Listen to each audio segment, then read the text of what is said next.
सोचिए, सिख समुदाय की सबसे बड़ी संस्था एसजीपीसी और उसके सबसे अहम फैसलों में से एक, तख्त श्री दमदमा साहिब के जत्थेदार ज्ञानी हरप्रीत सिंह को उनके पद से हटा दिया गया। लेकिन असली सवाल यह है कि क्या यह धार्मिक फैसला है या इसके पीछे कोई सियासी चाल चली गई?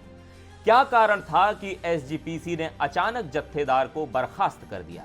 क्या उनके खिलाफ आरोप इतने गंभीर थे या फिर यह किसी बड़ी राजनीतिक साजिश का हिस्सा था?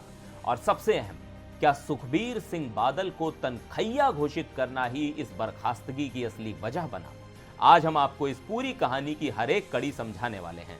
सियासत, विवाद, आरोप और निष्कासन तक का पूरा सफर।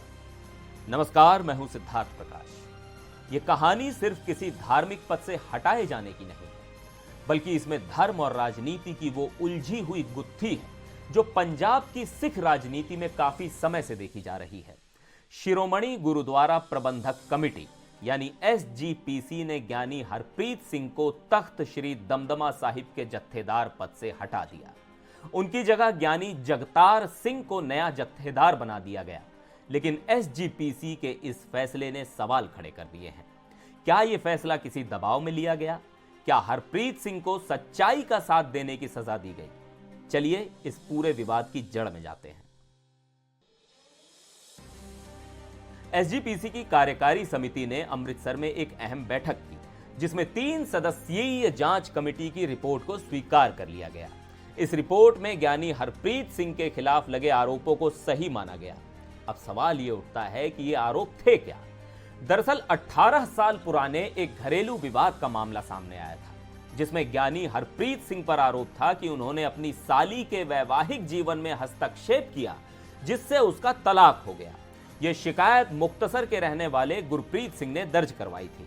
उनका कहना था कि हरप्रीत सिंह ने अपनी साली को भड़काया, जिससे उनका तलाक हो गया और उनके खिलाफ अपनी ताकत और प्रभाव का गलत इस्तेमाल किया। यही आरोप उनके खिलाफ जांच के लिए 3 सदस्यीय कमेटी को सौंपा गया था, जिसने अपनी रिपोर्ट में इन आरोपों को सही माना और फिर एसजीपीसी ने उन्हें उनके पद से हटा दिया। एसजीपीसी की कार्यकारी बैठक में कुल 13 सदस्य मौजूद थे, जिनमें से 3 सदस्यों ने इस फैसले का विरोध किया। ये 3 सदस्य थे अमरीक सिंह, परमजीत सिंह रायपुर, जसवंत सिंह। इनका कहना था कि एसजीपीसी के पास जत्थेदार को हटाने का अधिकार नहीं है और इस फैसले के पीछे राजनीतिक वजहें हैं। इन्होंने जत्थेदार ज्ञानी रघबीर सिंह के एक पुराने बयान का हवाला भी दिया, जिसमें उन्होंने कहा था कि जत्थेदार पर कार्रवाई मर्यादा में रहकर ही की जानी चाहिए। अब कहानी यहां और दिलचस्प हो जाती है। 2 दिसंबर 2024 को अकाल तख्त साहिब के जत्थेदारों ने पंजाब के पूर्व उप मुख्यमंत्री और शिरोमणि अकाली दल के प्रमुख सुखबीर सिंह बादल को तनखैया घोषित कर दिया था। तनखैया यानी सिख मर्यादाओं का उल्लंघन करने वाला व्यक्ति।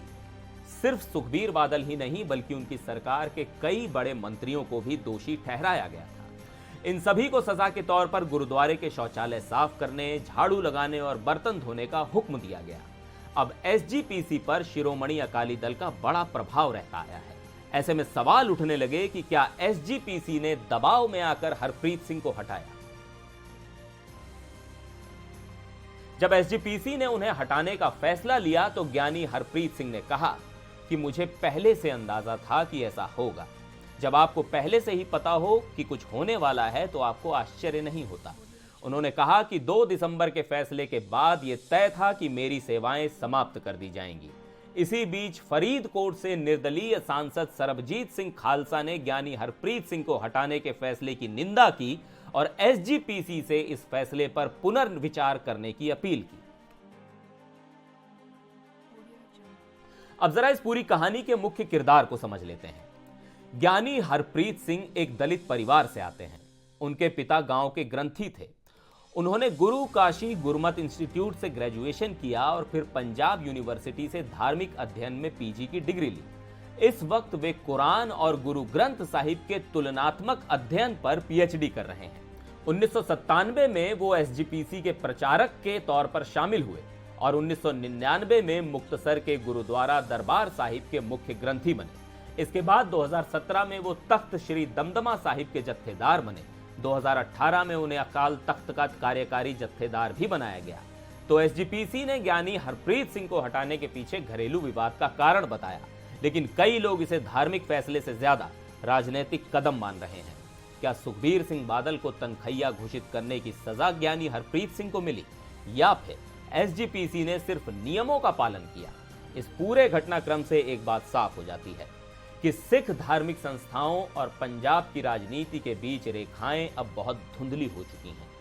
अब यह देखना होगा कि क्या एसजीपीसी अपने इस फैसले पर कायम रहती है या फिर विरोध के चलते इसमें कोई बदलाव होता है। वीडियो अगर पसंद आया हो तो लाइक, कमेंट और शेयर करना मत भूलिए। फिलहाल मुझे दीजिए इजाजत। नमस्कार।